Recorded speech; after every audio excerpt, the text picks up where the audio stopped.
തുറന്നെഴുത്തിന്റെ തീവ്രഭാവത്തിലൂടെ തന്റെ ജീവിതത്തിലെ പച്ചയായ സംഭവങ്ങളെ വായനക്കാരുടെ ഹൃദയത്തിലേക്ക് കൊണ്ടുചെന്നെത്തിക്കുകയാണ് ബാലചന്ദ്രൻ ചുള്ളിക്കാട് ചിദംബരസ്മരണയിൽ. താൻ നടന്നുവന്ന ജീവിതയാത്രയിൽ കണ്ടുമുട്ടിയ വ്യക്തികളുടെ ജീവിത സന്ദർഭങ്ങളാണ് അദ്ദേഹം തന്റെ രചനയിൽ കുറിച്ചിട്ടത്. തന്റെ മകന്റെ ചുഴലിദീനം മാറ്റാൻ ആണ്ടിലൊരിക്കൽ പഴനിദർശനവും തൈപ്പൂയത്തിന്റെ അന്ന് നാവിൽ ശൂലം കയറ്റി കാവടിയാടുകയും ചെയ്യുന്ന അയ്യാവു ചെട്ടിയാർ, തേങ്ങാവെട്ടും എണ്ണച്ചക്കും മാത്രമായി ജീവിച്ച അയ്യാവു ചെട്ടിയാർ ഒടുവിൽ തന്റെ മകന്റെ ചേതനേറ്റ ശരീരം കൺമുന്നിൽ കണ്ടപ്പോഴും നെഞ്ചു പൊട്ടുമാറി ആണ്ടവ എന്ന് വിളിച്ചുകൊണ്ട് അദ്ദേഹം ഓടിയെത്തിയതും മുരുകന്റെ നടയിൽ തന്നെയായിരുന്നു. പിതൃദുഃഖത്തിന്റെ അഗ്നിക്കാവടി പേറിയ അയ്യാവു ചെട്ടിയാർ. ചോരയുടെ യഥാർത്ഥ വിലയെക്കുറിച്ച് നമ്മയും എഴുത്തുകാരനെയും ഒരുപോലെ ചിന്തിപ്പിച്ച കൃഷ്ണൻകുട്ടി.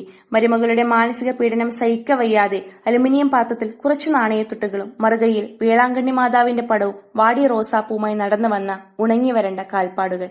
കഴിഞ്ഞില്ല.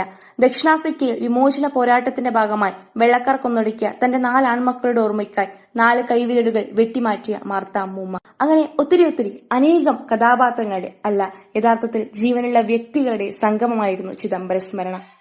മരിച്ചുകൊണ്ടിരിക്കുന്ന പ്രകൃതിക്ക് കൈത്താങ്ങാവാൻ മനുഷ്യകരങ്ങൾക്ക് സാധിച്ചു തുടങ്ങിയിരിക്കുന്നുവെങ്കിൽ എന്തുകൊണ്ട് നമ്മിൽ നിന്ന് അകന്നു പോയിക്കൊണ്ടിരിക്കുന്ന വായനാശീലത്തെ തിരിച്ചുപിടിക്കാൻ നമുക്ക് കഴിയുന്നില്ല?